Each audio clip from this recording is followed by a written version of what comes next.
Hello friends, welcome back to your own channel beginners pointer. मैं हूं श्रुति आपके साथ और हम देख रहे हैं क्लास 9 मैथ्स का एक्सरसाइज 15.1 का क्वेश्चन नंबर 5। ये क्वेश्चन बहुत ही इंपॉर्टेंट है, इससे आप ध्यान से देखें। पहले हम क्वेश्चन समझते हैं क्या दिया है।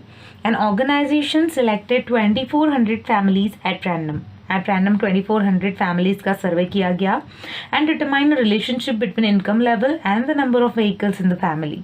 और फिर उससे एक रिलेशनशिप निकाला कि उस फैमिली की इनकम कितनी है और उनके यहाँ नंबर ऑफ व्हीकल्स कितने हैं, और उसके अकॉर्डिंग नीचे दिया गया और डेटा जो है वो हमें मिला है। जैसे फैमिली जिनकी इनकम लेस देन 7000 है, जिनके पास 0 व्हीकल्स है, ऐसी 10 फैमिलीज हैं। 0 व्हीकल, एक भी व्हीकल नहीं है, जिनकी इनकम लेस देन 7 है, ऐसे 10 फैमिलीज है जिनके यहाँ एक भी गाड़ी नहीं है। ऐसी फैमिलीज जिनकी इनकम लेस देन 7000 है, 1 व्हीकल जिनके पास है, ऐसी 160 फैमिलीज मिली जिनके पास 2 व्हीकल है। इवन दो उनकी सैलरी कितनी है, लेस देन 7000, लेकिन उनके पास में 2 व्हीकल्स हैं, ऐसे 25 फैमिलीज थी। 2 से ज़्यादा गाड़ियों वाली एक भी फैमिली नहीं निकली, ऐसी जिनकी इनकम 7000 से कम है। नेक्स्ट में जिनकी इनकम 7 से 10,000 में है, 0 व्हीकल वाली 0 पर्सन्स थे या 0 फैमिली थी, मतलब एक भी गाड़ी ना हो ऐसी एक भी फैमिली नहीं थी। एक गाड़ी तो होगी ही, एक गाड़ी जिनके पास है ऐसी 305, 2 गाड़ी होने वाली 27 फैमिलीज थी, और 2 से ज़्यादा होने वाली भी 2 फैमिलीज थी जिनकी इनकम सिर्फ 7 से 10,000 है, लेकिन उनके यहाँ 2 गाड़ियों से ज़्यादा गाड़ियाँ हैं, मतलब 3, 4 जो भी इस तरह से गाड़ियाँ हैं। तो इस तरह से अलग अलग इनकम लेवल के लिए अलग अलग गाड़ियों का अवेलेबिलिटी बताई गई है, और इसके अकॉर्डिंग हमें प्रोबेबिलिटी निकालनी है। तो देखिए, हमें पहला क्या पूछा है। Suppose a family is chosen at random, randomly चुनी गई अगर family, earning ₹10,000 to 30,000 per month. हमें प्रोबेबिलिटी किसकी निकालनी है, वो फैमिली जिनकी अर्निंग 10,000 से 13,000 है पर मंथ एंड ओन कर रही है एग्जैक्टली 2 व्हीकल्स एग्जैक्टली ओन कर रही हैं। तो हम यहाँ लिख देते हैं पहले तो टोटल नंबर ऑफ फैमिलीज। कितनी है टोटल नंबर ऑफ फैमिलीज जिनका हमने सर्वे किया था, दैट इज 2400, ताकि हमें ये पता चले कि हमें डिनोमिनेटर में 2400 ही लेना है ओवरऑल। तो यहाँ पर आएगा probability of earning 10,000 to 13,000 per month and owning exactly 2 vehicles। तो ये क्या होगा, इज इक्वल टू अपॉन में आएगा हमारा 2400। हम एग्जैक्टली 2 व्हीकल्स ओन करनी है वो, तो 2400 आ गया। और हमें देखना है अब तो 10,000 से 13,000 वाले जो हैं, जिनमें एग्जैक्टली 2 व्हीकल ओन करने वाले कितने लोग हैं, 29। तो ये आएगा 29/2400, राइट। नेक्स्ट देखते हैं, अर्निंग ₹16,000 और अबव, जिनकी अर्निंग 16,000 या उससे ज़्यादा है पर मंथ, और जिनके पास एग्जैक्टली एक व्हीकल है, राइट।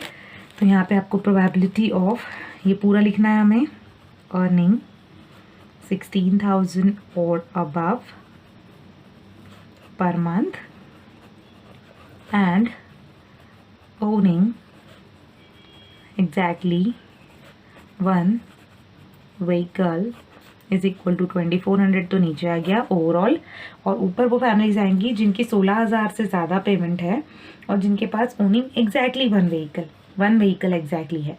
कितनी है, 579। तो 579/2400 आएगा। नेक्स्ट देखेंगे, नेक्स्ट में हमें पूछा है earning less than 7,000 per month है and does not own any vehicle. तो probability of earning less than 7,000 per month and does not own any vehicle is equal to 2400। और अबव में क्या आएगा, जिनकी 7,000 से कम पेमेंट है और एक भी व्हीकल ना हो, ऐसे कितने लोग हैं, 10 फैमिलीज ऐसी है। तो आपको हमें सिर्फ इसमें लिखना है 2400 था, ऊपर सिर्फ 10 आएगा, एक 0 कट कर देंगे तो 1/240। आप इसे सिंप्लीफाई करके लिख सकते हैं। नेक्स्ट देखते हैं, नेक्स्ट में हमें दिया है अर्निंग 13,000 to 16,000 पर मंथ और owning more than 2 vehicles, right. तो वापस हम लिखेंगे probability of earning 13,000 to 16,000 per month and owning more than 2 vehicle is equal to 2400 हमारा नीचे आएगा, ऊपर आएगा 13,000 से 16,000 जो हो 13,000 से 16,000 और जिसमें owning more than 2 vehicle, more than 2 vehicle मतलब अबाउट टू 25 फैमिलीज ऐसी हैं, तो हम यहाँ लिखेंगे 25/2400 राइट। नेक्स्ट देखेंगे फिफ्थ में हमें दिया है owning not more than 1 vehicle, तो इसकी प्रोबेबिलिटी की probability of owning not more than 1 vehicle. अब यहाँ पर हमें इनकम की लेवल या इनकम की रेंज नहीं दी हुई है, इसका मतलब हमें सारे ही इनकम वालों को ये देखना है कि कोई भी इनकम लेवल हो लेकिन उनके पास में एक गाड़ी से ज़्यादा गाड़ी नहीं है, तो नीचे तो हमारा आ जाएगा 2400 और ऊपर आएगा वो सारे लोग जो भी इनकम लेवल हो जिनके पास एक व्हीकल से ज़्यादा व्हीकल नहीं है। यहाँ देख सकते हैं आप, एक व्हीकल से ज़्यादा नहीं है, नॉट मोर देन 1 मतलब 1 या 0 हो सकती हैं, तो हमें क्या करना है ये भी सारे और ये भी सारे ऐड करना होंगे। यहाँ तो 2 व्हीकल्स वाले हैं, ये हमें ऐड नहीं करना है, लेकिन एक व्हीकल होने वाले मतलब क्या बोला है मोर देन 1 व्हीकल नहीं है, तो 1 भी है और 0 भी है, इन सभी को हमको ये दोनों लाइन्स के जितने नंबर्स हैं उन्हें ऐड करना है बस। तो इसे हम ऐड करेंगे तो उन सब की एडिशन हमारी आती है 2062। इसे हम दोनों को और सिंप्लीफाई कर सकते हैं, अगर हम 2 से डिवाइड करें तो ये आ जाएगा हमारा 1031/1200, तो ये इसकी प्रोबेबिलिटी होगी। तो इस तरह से ये जो क्वेश्चन नंबर 5 था वो हमने यहाँ कंप्लीट किया है। बहुत ही सोच के हमें इसे करना है कि हमें एग्जैक्टली क्या कंडीशन दी हुई है और उसके हिसाब से प्रोबेबिलिटी कैसी आएगी। तो क्वेश्चन नंबर 5 जो था वो हमारा यहाँ कंप्लीट होता है। फर्दर क्वेश्चंस को हम अपने अगले वीडियो में कवर करेंगे। Thank you so much, thanks a lot.